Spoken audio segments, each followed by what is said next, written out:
listening to the podcast To Be Single or Not to Be by Shanna Montana, a podcast where we talk about the single life, dating, and relationships so you can make a decision at the end of each episode and decide to be single or not to be.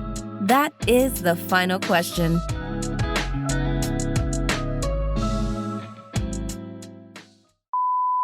So today's topic is surrendering to happiness. And I really wanted to bring this topic to the table because I think it's something that's so important, but it's something that so many of us forget to do or just plain struggle to do, myself included. So I felt it was absolutely necessary for us to shed some light in this area to let the listeners know what it really means, feels, and looks like to surrender to happiness and why they need to make it a priority starting today. So all of that said, you all know I had to bring in some awesome guests who I know will add some value to this conversation. And those guests are, up first, we have Miss Morgan from the Around and Within podcast. Say hello to the listeners.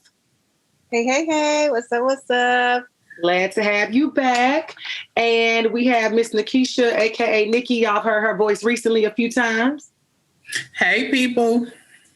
All right. So, ladies, I am pretty much going to get right to it. So I want to start by discussing something that I don't think, I tend to say very many people don't think about things when I don't think about it. So I like to say that, I don't think very many people think about or really know what it means to them personally yet, or they may just have a lack of knowledge regarding this, and why it might hold them back in so many areas. But what I'm referring to is the loan word surrender. So I'm going to ask you ladies, and either one of you can go first.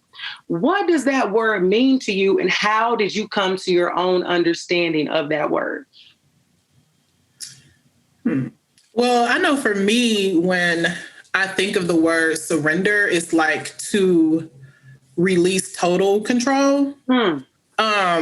And that could be to a situation, that could be to a person, that could be to, what have you. Yeah. But that's kind of like how I surmise it at this point in life, is that it's just releasing the control. And I came across like realizing that's what it meant to me. Like just going through situations in life, like you can't control everything that happened. Yeah. I come to realize that I can control me. So that's why I had to know that I have to, the rest of that stuff is out of my hands. So, that's where I ended up, I can't control it. So that's, to me, it's surrender. And it's not a negative connotation. It's more so, it's like just a realization. A realization. I like that. And Morgan, what would you say? I totally agree with you, Nikki. It is like, it's about relinquishing control. Mm-hmm. And I've realized that, for me, I like to control how people view me or how people trust me, so much so that I'll put my intuition and my needs on the back burner for the sake of gaining the trust and admiration of others. And so I've realized that surrendering, like at this point in my life, means to surrender to myself and that need to control everything and learning just to be. Yeah, just to be. I think that what you all both said is so profound because one, I'm a Virgo. I love to blame everything on astrology. And two, it's a character trait that I really struggle to surrender and relinquish the control to me because I think that, it's nothing wrong with wanting to be awesome in whatever you're doing. But I think when you get to a point where it's almost like you're trying to hold yourself to a level of perfection. And not only are you trying to hold yourself to that level, but guess what? Like you said, you're trying to control everybody around you, their mind, their thoughts, almost godlike to some extent, knowing, and I am a religious person. So, I tend to, I understand on one hand that God is in control, but on the other hand, it's like I'm talking out of both sides of my mouth because I'm still trying to control it, even though I know I don't have any control. So that is the balance of it all. And I think you have to get to a certain place in life where you start to understand, like, if I don't relinquish some of this control, then I'm going to drive myself crazy and I'm going to drive everybody else around me away from me. Absolutely. So that's the safe thing to say. So I really like the perspective that both of you all gave. And I read it in an article today, and this person said, and this was like, to me, one of the almost perfect definitions of how to describe the way that I look at control. And it said, The person said they were not able to surrender to life and to themselves until they got to a space where they could occupy a reality without the shouldas and the wouldas and could face whatever was conquering them at that particular moment. And I felt like that was so profound because, we sit in so many, you all know everything that's going on in the world today. And we try to figure out what, we dissect what happened yesterday, what's going to happen tonight, what's going to happen tomorrow. But I think until we get into that space of being able to occupy reality without all the questions, then that's going to be when we truly, truly surrender. So I felt it was profound and I wanted to say that. So what does it, you all have given your definition of what surrendering look like, what surrendering is, but what does that look like in your reality? When you think about kind of like your relationships, how do you maneuver that surrender, lack of control, even though you are dealing with a whole nother human being and it's innate that you want to have some control in there. So how do you maneuver the surrender when you are in a relationship and not drive yourself crazy?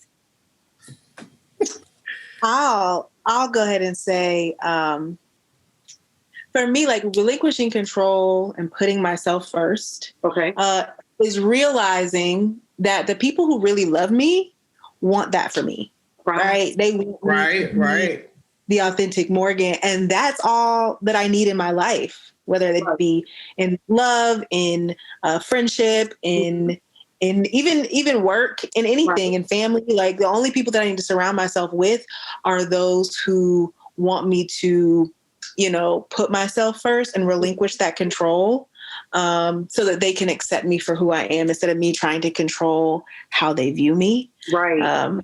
So yeah, that's how I navigate that. I like that. And I think it's one of those things, and this is a question I feel like for the past few episodes has come up. And I always like to ask the guest, because it's one of those things, I know you all probably have seen it on social media where people talk about like cheating and normalizing it. And one thing that we probably talk about is that, I feel like if a person really loves me, they won't cheat on me. But then you have another person that says, well, people that love people hurt people all the time. And that is true. People do those things. So I see both sides of it. But I also think it goes back to what you were saying, Morgan, that I think when we have the right people in our lives, then those are the people that we don't have to worry about those things with. And I think, the word cheating can go in place of a lot of things, it's a lot of things that can go down that list. But I think it drives that point home even more. And I brought it up because it's something that constantly comes up. If we have the right people in the right spaces and we're doing the right things, then ultimately, if we are willing to relinquish control and surrender, then it may be an easier job than we tend to think. So I think also like when you know that both people are feeling that same way about one another, it's like, I want you to be your true authentic self. There's also that space for communication, right? Before anything crazy happens, where you can say, hey, I'm feeling this way. And I know that you care about me. And I know that I can come to you honestly and with this vulnerability and see how we can work through it before, one person goes off and does something because they're afraid to even have the conversation. Yes, that is so exactly. Yes. What would you say about that, Nikisha?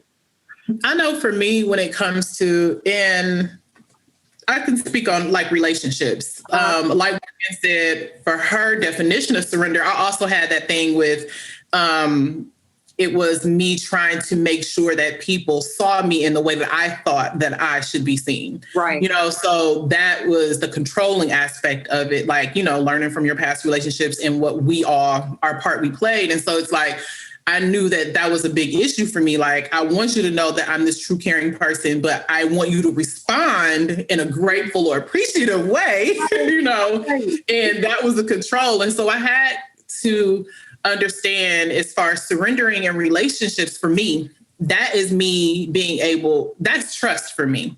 Yeah. Like being able to surrender is me trusting you. That's me trusting that you are going to have that respect for me in whatever the situation may be. That's you listening to me. That's, you wanting to be open with me. And because if you're open with me, then of course I'm going to be, I'm going to surrender the wall I may have up if it's something that me trying to see if I want to, get to that space with you. So when it comes to relationships at this point, you have to be able to, one, speak.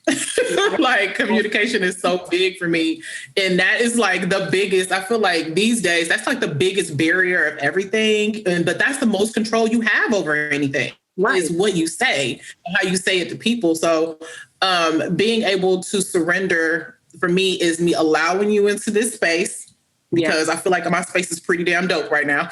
You know, I'm cool, I'm happy, but you coming in this space and me trusting that, you know, you're not gonna, you know, rock the boat, you know, you're gonna respect me, you're gonna come with your authentic self, like Morgan said, because I want to be able to present the same to you. Right. And even if you rock the boat, it's okay. Because guess what? We can have a conversation about it.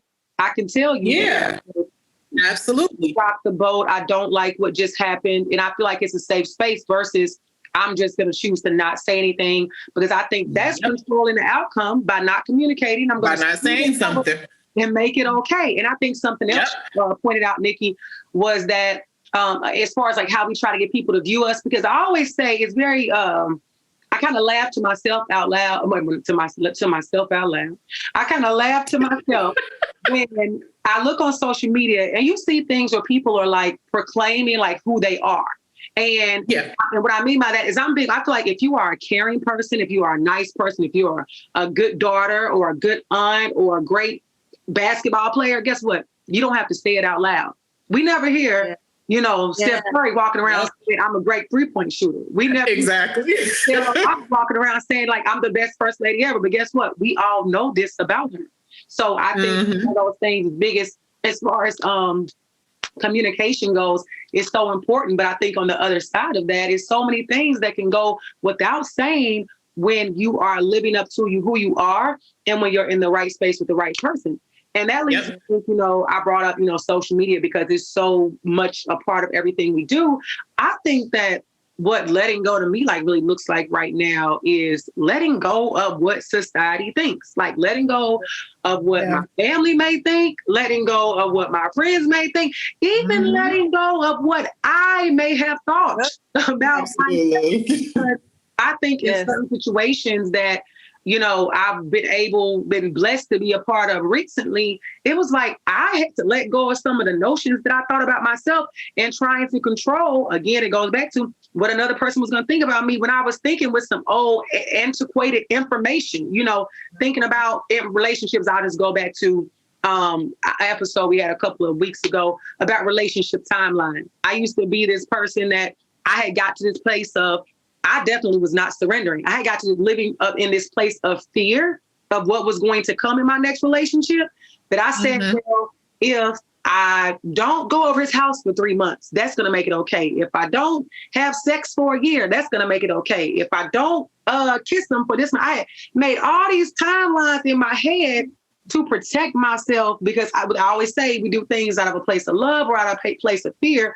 And I was in this place of fear. And I was controlling and restricting myself to the point where it's like, girl, who about to show up and want to be with you? We all, who about like you preventing your own like progression or happiness or, you know, like experience for whatever timeline. Own happiness. What we talking about? Like, so that is why this was inspired, because I was like, girl, you were killing yourself softly with your own words, you know, like, what are you doing? So I felt like that was super important for me to realize. And it took absolutely some surrendering, some, you know, experiences, as we'll call them, some lessons to go through and learn, like, you did all of that and you still wound up alone. So exactly. All the things that you were doing are the reason why you ended up alone. Exactly. Like you're trying to do it so that you won't be alone. Only that is the very thing that is keeping you there. Yeah, that was the absolute thing. So it was like, I absolutely had to learn to let that go. And I don't even say the hard way. I learned now I can laugh at it, fortunately, you know, but in the midst of it all, it wasn't funny at all. I'm like, why is this happening to me? This, you know, I had this perfect outline of how this was going to go. And when I showed up for the job, it didn't go like that. And I was trying to figure out, you know, why somebody was getting fired, you know. Now, something else that we talked about was, certain things I talked about, like shoulda, coulda, woulda. Sometimes those control us too much. But we've spoken on like, we can control ourselves. We can control certain actions. Do you all think there are shoulds that we can control? When I think about like actions, reactions, and if so, do other people play a role in this, or do we solely, is that a solo gig? I think it's like a mix between the two. Like I always say that, and I had this conversation. I'm glad you had. I was about to say, I had this conversation with somebody today, and I'm asking this for a reason because I'm going to tell y'all what they said. And we had to agree to disagree. So tell me what you think. Okay. So, like, case in point, here recently I had a unwelcome communication from an ex. Okay. And the question was... The question was, why haven't I heard from you? Or yada, yada, yada. Same old, same old. Yeah, the most hated question of all time is the reason. Duh, X. The Lord. And, it went down the whole deal of, because I'm in a different space. So you coming at me in this space, you're not going to get the same reaction you probably thought you'd get before. And I was like, to be honest with you, I'm good. I maneuvered based upon what was presented to me. Mm-hmm. I could not control what was presented to me. These days, that's how I live. I maneuver through life. I react to certain things. I don't say things in certain, situations based upon how it's presented and how I want to feel after it's over with. So it's like, sometimes, yes, people can come at you different ways, especially in relationships. Like your partner could come to you and they present either a horrible disposition for the day or some outlandish or outrageous accusations or something, something crazy. And it's up to you to either feed into what they're doing because, again, that's their method of control. So they're not surrendering anything. They're trying to navigate the situation. Or you can decide that whatever you're going to do is going to be in your own best interest. And so that's kind of how I landed upon it being like a mix between the two. Because, yeah, you do have to surrender to certain situations to even prevent them from escalating, So right. Surrendering is not like, oh, I just gave up, I let him win. No, I surrendered to me staying happy, instead of me falling into the pits of this damn argument that's going to go on forever and ever. So, I just kind of figure sometimes it's a little bit of column A, column B, Yeah. What would you say, Morgan? What do you think? When I think about the question and you say like the shoulds, right? Yeah. When you say shoulds or coulds, I think I equate those to our expectations. Mm. Sometimes like our expectations of what a relationship should look like or how a conversation should go, et cetera.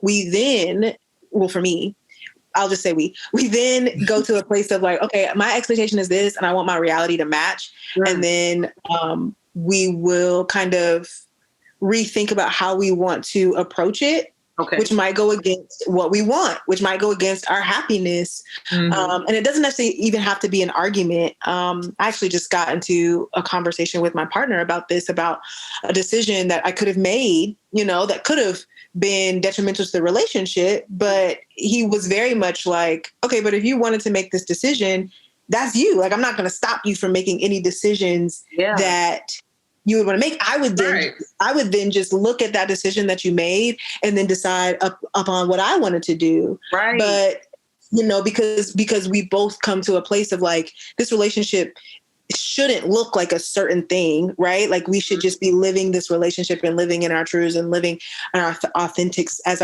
selves. Right. And, of course we're putting in the effort and the work to make it work, but not at the expense of ourselves. Yeah. Right. What it is that we want in various moments. Mm-hmm. So to your point of like, are there things that we should or shouldn't do? I think that there are things we might need to like think some things through to decide like, is this decision that I'm making or is this reaction that I have, does that fulfill me now? Or is that something that's going to make me happy? And then we can go from there. Yeah. Not thinking two steps ahead. Yeah. And how is this going to affect something 2 steps ahead that I want to happen or to meet this expectation that I have, even if that means that I have to sacrifice some of myself and what I want. Yeah. And I love because that expectation could change in the future too. So like you said, like we're thinking, you know, about something 2 steps ahead. We'll say 2 steps ahead doesn't look like that, you know? Exactly. So you're making a decision based on that. But then once you get there, it's like, oh, I did all of that. I sacrificed myself. Exactly. Like I did this for that. So, you know, something else you said, Morgan, that stood out. I know I've gotten to a place in dealing with people where, and this is another part of my surrender, I feel like my surrender has so many levels to it, where I've been in a situation with a partner. And I think, you know, men, I believe sometimes do a better job with this. If I come and say it's a predicament and I made a decision and then my partner has said to me, well, you know, I'm not going to try to control you. That's 100% your prerogative to make that decision. But just know if you make that decision, I have a choice to make whatever decision I want to. And in the past, I've struggled with being like, what do you mean you got a decision to make? Like even trying to control him in that moment, like you should react like this. What you mean? You know, so that's one part. Right. And then I think there was something else she said, Nikki, in regards to, especially when people come back from our past. So no, the conversation I was having earlier was in regards to when you get into relationships, ultimately, you know, we all have our different levels and ways that we operate within. And I think the gist of what we were talking about was like, when you get to a place of understanding that your happiness comes above everything, what is it that you are willing to put up with it? Or what is it that you're able to sacrifice to say, I will or will not stay in this relationship? And we talked about, you know, one person could be like, you know, you posted a picture on social media that I didn't like. I'm out, you know, and I may say like, that's petty. You gonna leave over that? However, if their level of tolerance, everybody has different levels. If their level of tolerance is that, it's like I really can't get mad. But then on the other hand, I'm like, if I come in the house and I don't know, you didn't put the new bed together like you said you were gonna put up, is that grounds for me to leave? I'm like, no, that's petty, you know. But in that conversation, me and that person, we were like, ultimately, when it comes to the happiness and the surrendering to what you think is right or what you think the shoulda, coulda, woulda been, everybody has their own tolerance. And you have to get to a place where you do create your own truth and your own traditions and your own relationship rules, so to call them, so that you will know, you know, I may say this to Morgan and Nikki, like my partner said, he ain't tolerating this, but y'all may be like, my partner don't have no problem with that. But I can't go home saying, well, they man said this. My nigga don't care. Like, so, like, it operates in different ways. And I think that's a part of it. I think that what that goes to is we cannot get to a place where we want to compare. You cannot compare relationships. Absolutely. Compare what everybody else is doing. And you damn sure can't compare what, you know, what society says you should be doing or what your relationship should look like or how long you should be with a person before you go on a date with them, you know, all that kind of crazy stuff. So I think both of them. Go ahead. To your point of comparison, like the times in which I felt the need to compare my relationship is when I was incredibly unhappy in my relationship. Ooh. But after I'm really happy in my relationship, like I can look at something that somebody else has going on and they could be doing something totally different. I'm like, oh, wow, that's real cool. Yeah. No. All right, well, we're over here having a great time. I'm not even thinking twice about it. I'm like, look at all these multifaceted relationships, all these different things that vary. Ours is great over here. I'm not even worried about how I can incorporate or what my man, you know, does and doesn't tolerate, because we've communicated enough to know, like, this is what works for us and that over there can work for them. Yeah. It doesn't have to... I don't have to compare it. Yeah, and it doesn't have to intertwine. But what she said, when you are unhappy, everything looks better. Everything. Absolutely. Absolutely. Everything. The grass is green. Going through hell and back on the other side, and you still think it look good. When you are happy, you don't even see other people. Like, who? What? My man right here. So, right. So true. So tell me, you know, and I think this is important for the listeners to know, and you all can speak to your own experience. You know, what does surrender look like when it comes to relationships of all kinds? And I'll start out by saying, I think surrender, being able to feel like you have surrendered to your happiness in a relationship, for me, looks like freedom. And what I mean by that is not being able to, you know, be out here frolicking around with other people. It means, like Morgan was mentioning, being free to know that my person and that our relationship is ours. It's unique. We created our own thing, but also free for me to still be myself. Not saying that I think when you get in a relationship, when you're single, I think it's natural for me to have to make some concessions or some compromises in order to get on the same page because you're bringing somebody else into your world. But I think I still want to be free. Like, I love to travel. I have to be with somebody that still is okay with me doing that. I like to have a social life. I like a lot of quality time with my partner, but I do like a ladies' night every now and again. So I do like my friends to come over, basically spend time maybe apart from my partner, whatever it may look like. I just want to feel free and not constricted because this is something, in prior relationships, I dealt with people who had a problem. Like, they got with me and I was one way. And then when we got together, they had something to say about everything about me. And it was like, why do you like me again? Like, what other than, the physical attracted you? Because you clearly don't like anything I've been like, you want me to become a Stepford wife. So for me, one of the things I think when you're in a relationship was surrendering to your happiness, and what that truly feels and looks like for me would be freedom. What would you all say for you? And you can speak maybe Morgan to your relationship or Nikisha to any situation. What's that look like for you?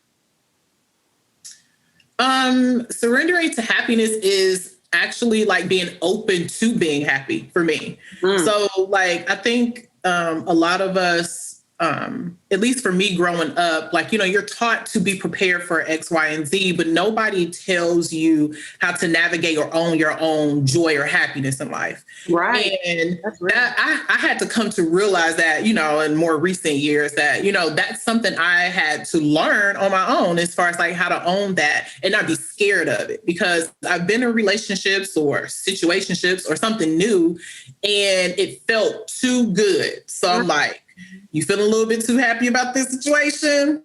Something is about to fall out. Like, Things like that. We have to and it's sad, and it's not, I'm not gonna say sad, but it's unfortunate that, it's not, a lot of people think that way. Like, some things get to the point where it would be too good to be true, and then you don't want to feel what it feels like to realize, damn, it was too good to be right. True. So instead of, going through all that, you kind of like prevent yourself from experiencing that entire, moment. So for me, it's like surrendering to my own happiness in a relationship is being open to enjoy whatever the moment is, regardless of what it may look like in a month. Regardless of what people think a timeline should or should not be. Like, if I'm happy right now with me, I'll have this person come in my space and we're doing good and we're vibing this month or next year. Like, just being open to be in the moment instead of thinking about what can happen or what may come up in like a minute, With those listeners, don't be out here messing with, if you want a relationship, messing with no man telling you we gonna see or we gonna go with the flow. Absolutely. I'm not talking about that. Them brothers not trying to be in a relationship. They're not. We gonna see. Let's be clear. If you say we gonna see, you say I gotta go. We gonna go the other way. So let's be clear. There's a distinction between being with somebody that you are headed in the same direction and you are taking your joy one day at a time. Absolutely. Trying to plan a year from now and what are we gonna get married? What the wedding gonna be like? X, Y, Z. Versus somebody playing with you that you only see after 12 a.m. telling you we go. Yeah, definitely come up front with what you expect while you're out here dating or looking to be dating or whatever like that. Definitely come with your things like that up front. Don't come like, oh, okay, well, if you say that, I'll go along with it. No, don't be stupid. That's dumb. but also recognizing, like, if that's what you want, if you're trying to own see too, sure. It's also not wrong. I think there's plenty of women who think like, okay, this has got to look a certain way. And it isn't. Like, you can have your fun and be like, okay, yeah, we'll see. Cool. You'll see. That works for me too. But to your point about like being open to your happiness and feeling like things are too good to be true. I'm reading this book, The Big Leap by Gay Hendricks. Okay. And he talks about the upper limit problem and how everyone, I'm going to say everyone, kind of has this voice. Like, when things are looking too good, something will come in and be like, no, this is wrong. The shoe's about to drop. Something's about to happen. You see it with celebrities. You see it with Bill Clinton, with Monica Lewinsky. Like, when things are going great, we sabotage it, or we like, oh no, this is too good. Like, I've got to do something to step in the way.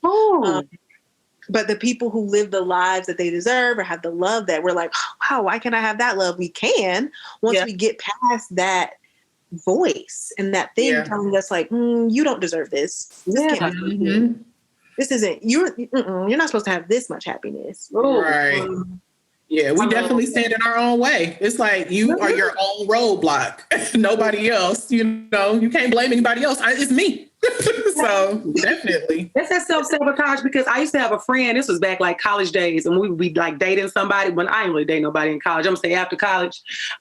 She would always be like, just wait for the big boom. That's what she would call it. And she'd be like, the big boom is when he gonna do something to mess up. So when you say, so I ingrained in my head the book. And I had to get it out of my head. Like, I'm reading the 4 Agreements right now. And one of the things was like, what's the 4th one? Don't make assumptions. So it's like, if I'm in the lap of luxury, the lap of happiness, girl, just assume that you're going to be happy forever. Like, that's what it is. Absolutely. Like, just wait for the big boom. You're speaking that into existence. You're like, all right, a boom is coming because you keep talking about it. Damn. And then that's how you're going to operate. And I didn't know, back then I didn't know about the universe and manifesting and speaking. So now I throw that out, but I look back and laugh. And when I talk to her, I'm always like, you remember the big boom? But she still believes in the big boom. So no, ma'am. No booms. Has she been having a lot of booms? Exactly. I'm sure she has, because she put that boom out there. Talking about it's coming. Yes, it's coming. You invited it in the moment you said it. Stop talking about the booms. Yeah, we are not doing that. 2021, no more big booms and no more limiting. But what do you call it in your book you're reading? Upper limit problem. Upper limit problem. No upper limit problem. Talk about that more. Upper limit problem. Yeah, it's so true, because I even think about like, outside the podcast, I try to do things on my personal side of Shannon, Montana. And so I feel like, I'm going into year 2 of the podcast. And because, year 1 was like, let me do this and just see if I like it before I get real serious. And so then I realized, okay, I like it. I'm going into year 2. I'm finding my rhythm. And like, I'm already like, my mindset is already at another space. And several times I've had to talk to myself, because I would start thinking about, because as far as like trying to get sponsorships and growing a brand. And then I start having these thoughts that try to creep in like, girl, like, who are you to think that you can do X, Y, Z? So it's like breaking that own barrier. It's not about relationship, but just surrendering to my own ability of greatness. Absolutely. I had to, push through. I'm like, I'm in a great creative space. I'm doing what I want to do. And it's like, don't manifest anything other than what you desire. So it's all about, I think I always say, Rome wasn't built in a day. My self-improvement wasn't built in a day. So every time those thoughts try to creep in for whatever the situation may be, I just instantly try to go back to it. And I know everybody's not a huge fan of Iyanla Vanzant, Fix My Life, but I take little gems from her stuff. And one thing I always remember that she said is, anytime you are having a negative thought or you're thinking about a negative situation, she was like, stop and make a different decision. Change the thought that you are having. And that literally, I picture myself like driving down the road and slamming on brakes and like turning the other way. Like, you don't have to think this way. You don't have to go down this rabbit hole. So I think that's something that a lot of people can, take away from. And on that note, we'll be right back to continue this conversation.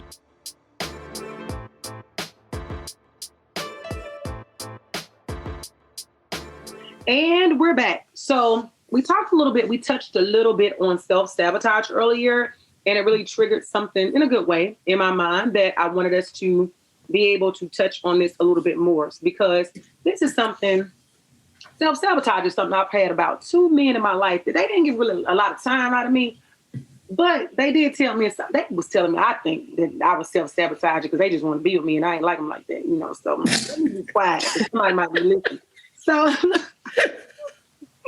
So I'm asking this question. I think in relationships, do you all think we sometimes really miss out on our happiness because we don't know how to, or we won't allow ourselves to surrender to ourselves? And what I mean by that is, when it comes to relationships, and we talked about it a little bit earlier, when it comes to relationships where things have aligned and you are not dealing with the wrong fit, as I like to say, you are with the right person.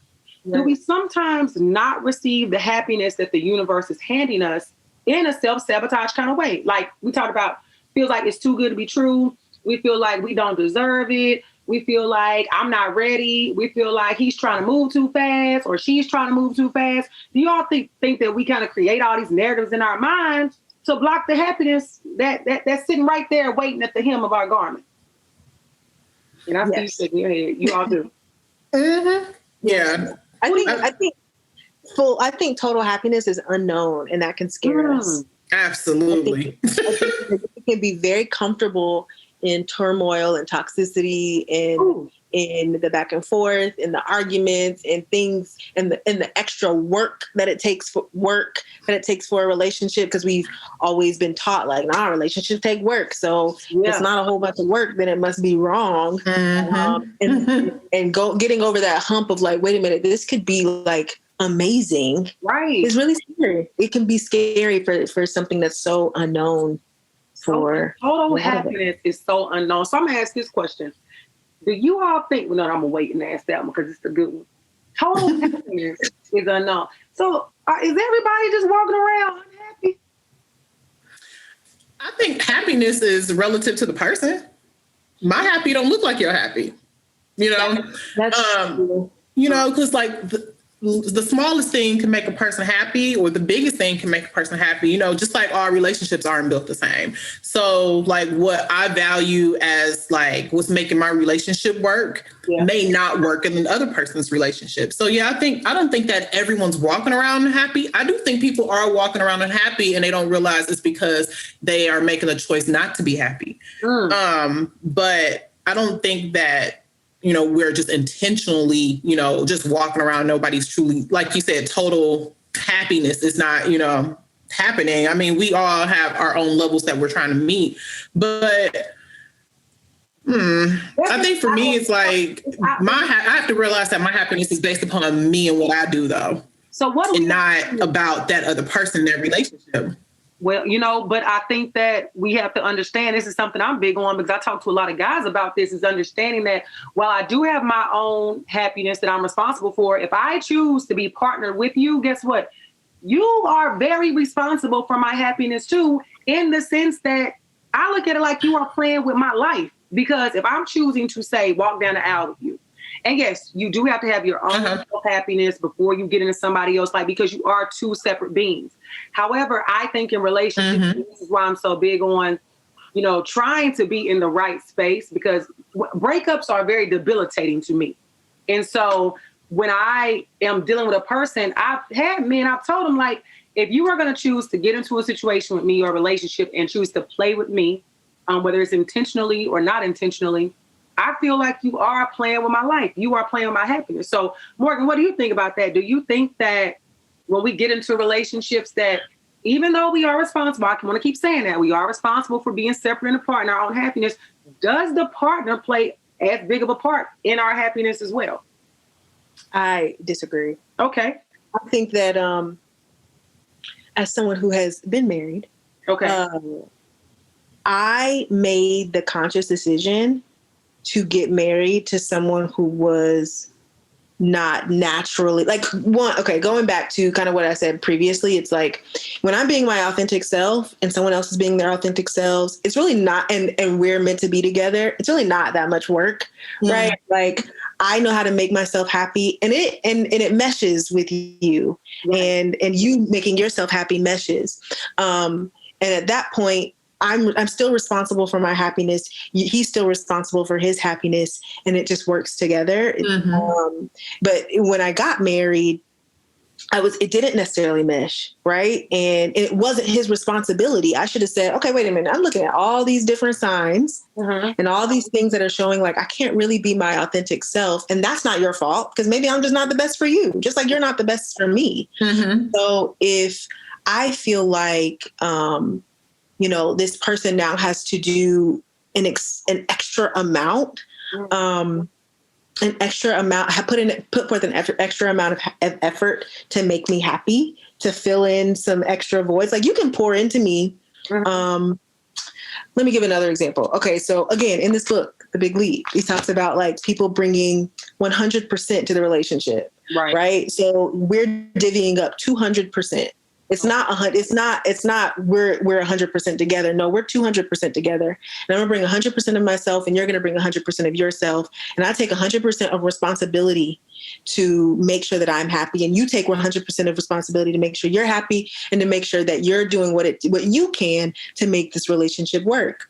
And so if I'm taking 100% responsibility, I can't expect you to take 120% responsibility to make sure that I'm happy and you're happy and everything is going well, right? I've got to take on that responsibility. So, and if it does take you 120%, then maybe it's not meant to be. Right? Mm-hmm. Maybe that's not supposed to work. So that's a great perspective that you brought forward. And I've heard, if you all watch Black Love on OWN, the first time I heard that said about the 100 was from Viola Davis and her husband. She was the first time I heard her say was like, it's 100, it's not 50, 50, 60, 40, none of that. Right. We both are showing up 100% to make this work, because she talked about that, make sure that nobody feels like the other is doing more or dragging behind, you're giving the same effort. So how do you think that people can get away from thinking that their partner is responsible for 120 and they're only responsible for 100%? I'm saying self-reflection in the sense of like, well, how much are you doing? Okay. Do you feel like you gave 100%? Mm-hmm. And like, even when it comes to when you're thinking about the percentages, it's like, so say we're doing 50-50. So that means I'm showing up, I'm already only half full. So I can only give half the effort. And now I'm leaning into you already in a relationship, expecting you to give the other half of that effort for just me. Right. And so I had to realize that, I can't come in and I used to be one of those people that gave over the 100 constantly, and you feel every inch over the 100 that you give to a person that wasn't showing up with theirs. And I didn't like how it felt to be the person to give more than 100, but I also didn't like how it felt to see the person who showed up with their little 30, 40, 50%. Yeah. And that's where you had these unbalanced relationships. Like they show up like, oh, I ain't got to come up with, X, Y, and Z. The expectations are low or whatever, you throw it in how you want to. And that person is always fill in the gap. So I'm good. They're not going to ever get to the 100 because the expectation is I'm always going to overshoot. Right. And so I had to say, I can only show up 100% of the time for me. Yeah. Period. And I own that happiness. I know that every day when I wake up, I choose that happiness. Yes, it'll be, I want you to show up and contribute to what makes our relationship happy, but my own personal happiness, I can no longer give that control over to someone else, because at the end of the day, you may not be permanent. So when you leave, that means I'm allowing you to take my happiness with you. I can't, that's one of those things that you don't want to surrender, is your happiness to someone else. You want to surrender to the happiness, but not to surrender your happiness to someone else who may or may not be a permanent fixture. And that's so true.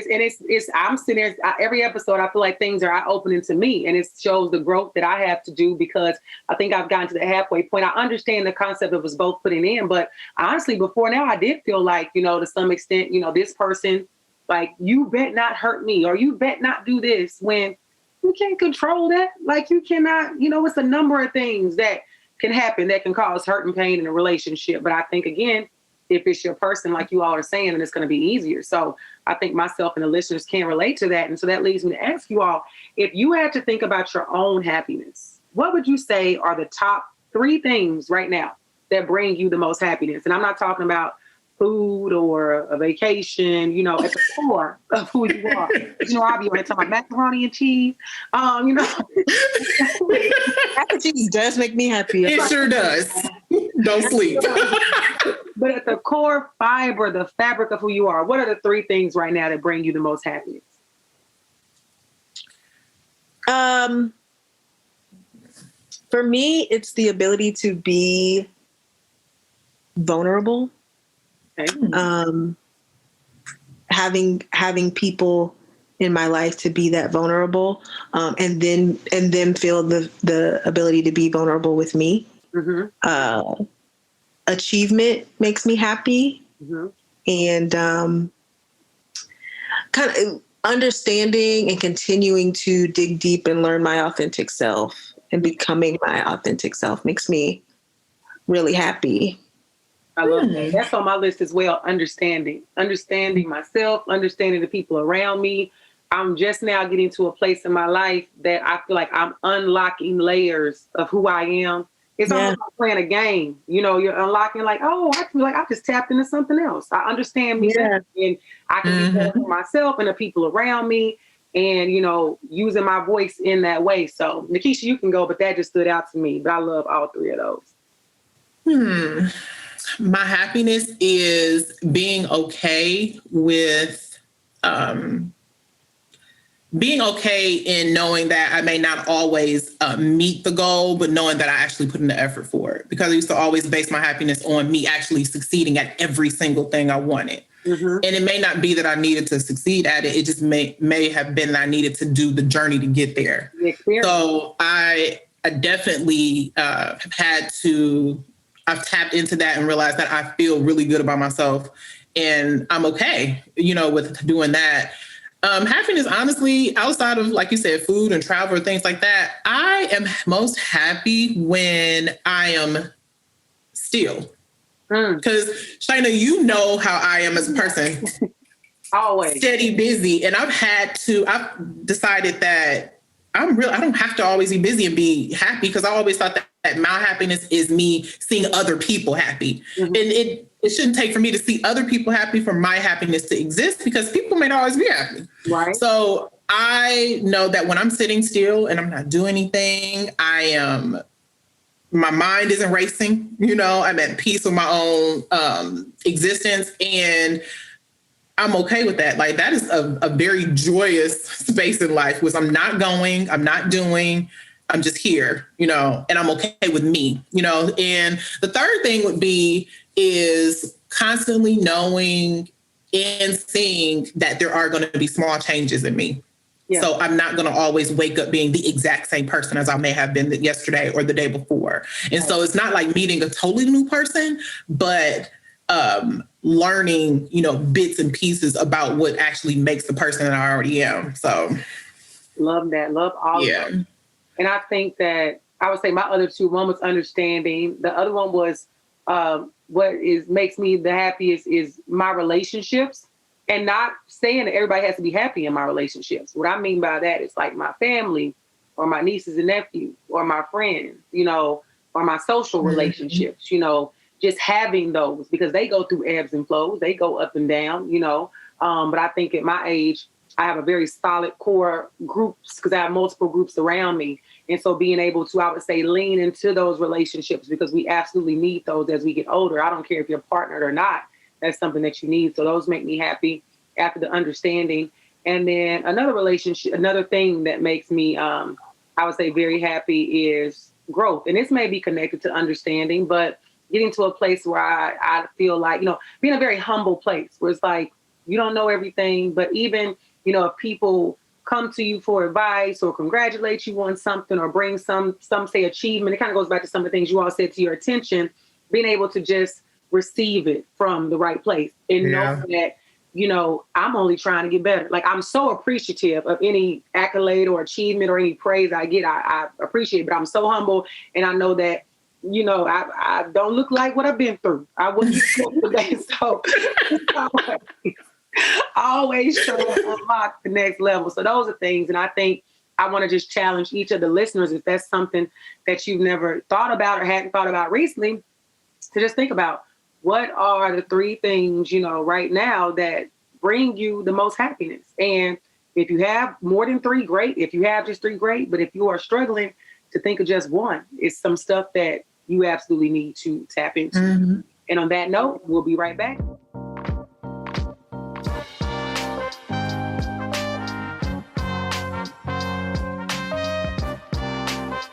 This now brings us to the Living Single segment of the podcast. It's simply a segment where we want to send you good vibes, good energy, and give good advice on any questions that you may have about being single, dating, or relationships.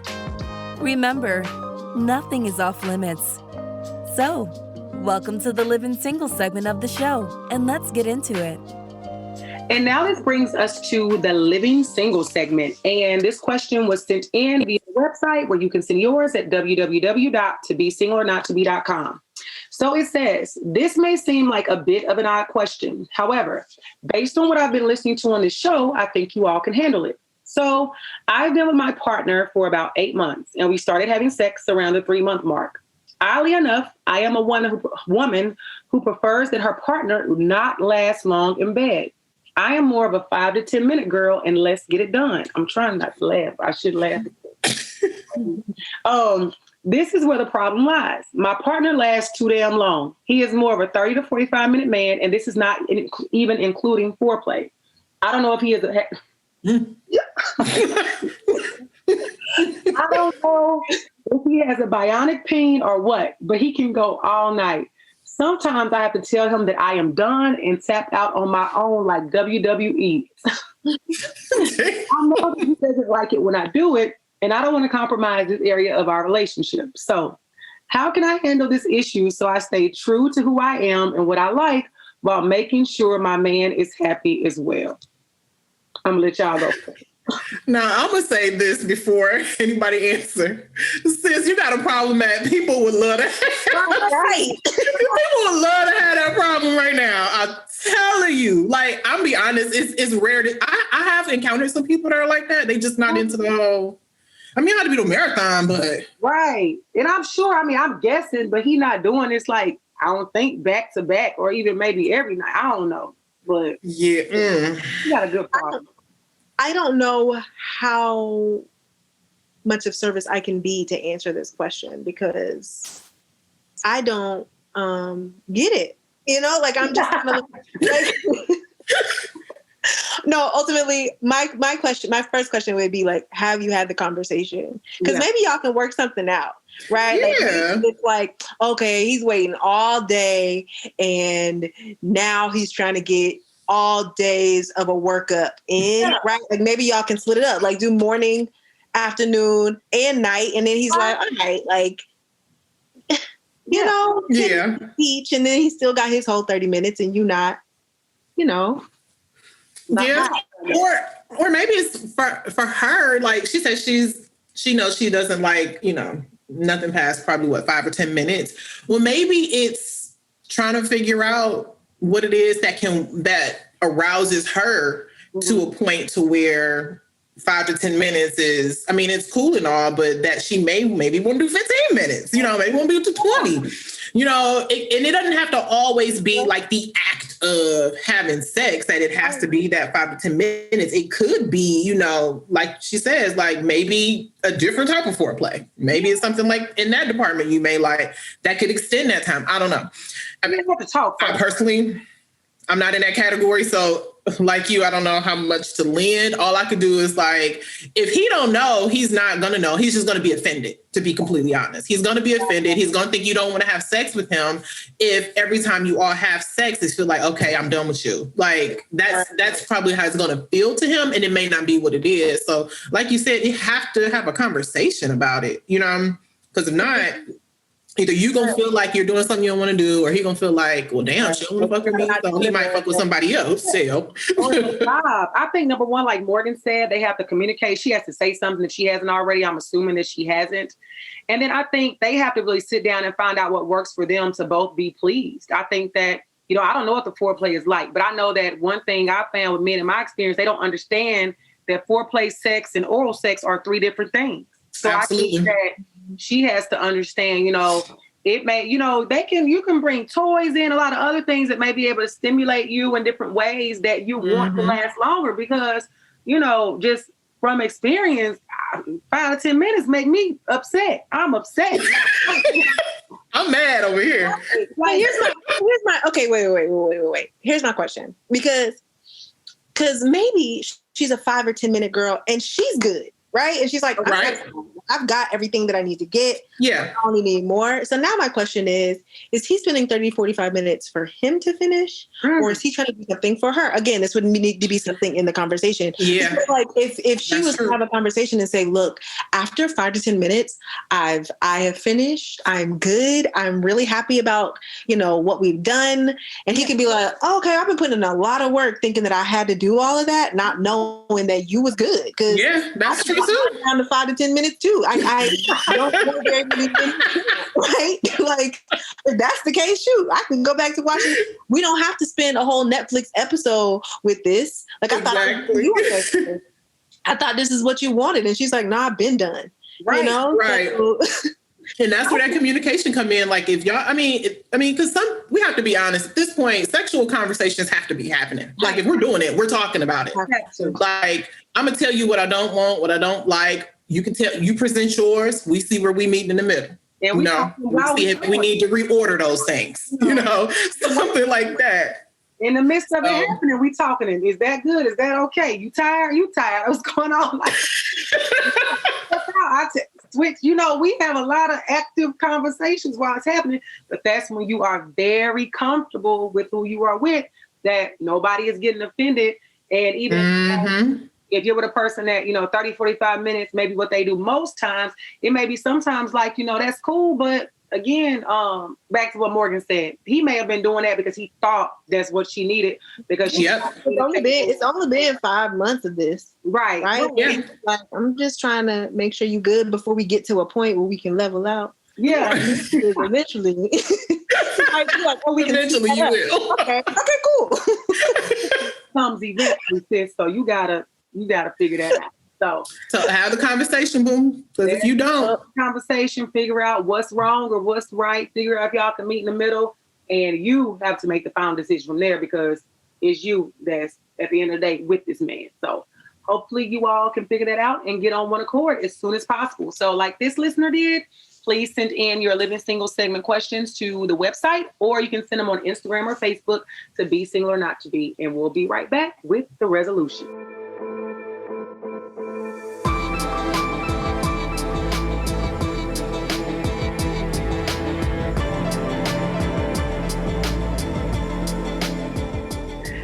And now this brings us to the resolution segment. So ladies, tell us, what are your final thoughts in regards to surrendering to your own happiness? More so you can say, how do you think ultimately, overall, we talked about a lot of things. How do you think people can get just to a place of allowing their happiness to supersede everything else, especially in relationships? I would say, well, number one, because it's a struggle.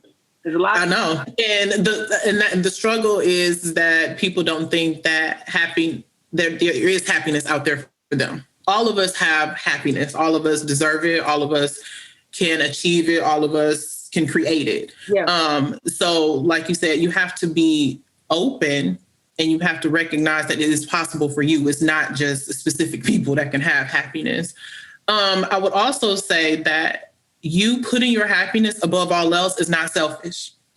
No. And don't fall into that mindset, because if you being happy is taking care of yourself, that's self-preservation. That's, navigating your life in the space that you want to be. So don't feel that your happiness has to come behind everything else. It definitely is not a selfish act.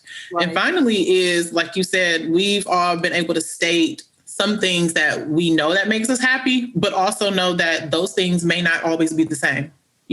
What makes you happy this year may not make you happy next year, and be okay with that. Don't question that. Well, dang, maybe that didn't really make me happy. No, that made you happy at that time. But, you can always be happy or have additions or subtractions to your happiness as far as like what makes you happy, but just own those moments and how you're growing in your own happiness.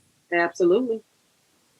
And what would you say, Morgan? My resolution would be, going back to what I said earlier about, like, most of us really do have an upper limit problem. Mm-hmm. And ultimately, happiness is a mindset, a decision that you make every day. And if you're listening and you feel like, well, other people are always happy, or happiness is only deserved by a certain few, and I'm not that few. Everyone deserves happiness. Just those who decide to be happy and decide to figure out what makes them happy and decide to let happiness come into their lives and surrendering to happiness are the ones that receive it. Mm-hmm. So you have to make the decision. And are you going to make the decision to be happy, to change your mindset and make sure that you're one of the people who's happy in the world? Everyone's not going to change their mindset. Everyone's not going to do it, period. Right? A lot of people are going to still let that upper limit problem hinder them and keep them at a very mediocre space. Yeah. Is that going to be you? Yeah. God, you're in control of that. That's the question. Absolutely. And we'll leave it at that. Is that going to be you? I love it. All right. So Morgan, tell the people where they can find you. Yeah, so I'm Morgan Bullock. You can find me on morganbullock.com, on Instagram and Twitter at @MorganBullock_, and Facebook at The Morgan Bullock. I'm a life coach, a speaker, author. And I just do all the things that really help empower women, reframe their minds so that they can live the life that they deserve.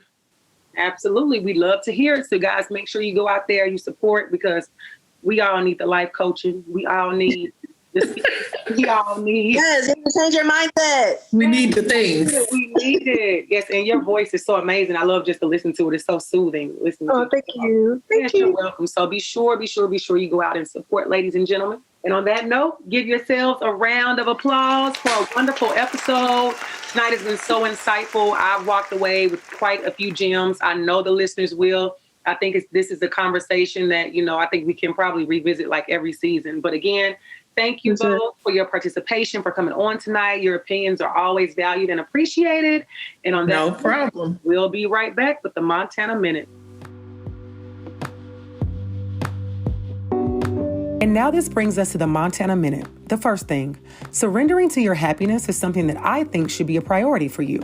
Our wholehearted happiness should take precedent over everything else because it deals with our most important relationship, which is the one with ourselves. The next thing, I encourage you to make a list of what surrendering to your own happiness looks like and feels like so that you can identify when you are in the thick of it or when you've moved away from it and need to get back to it.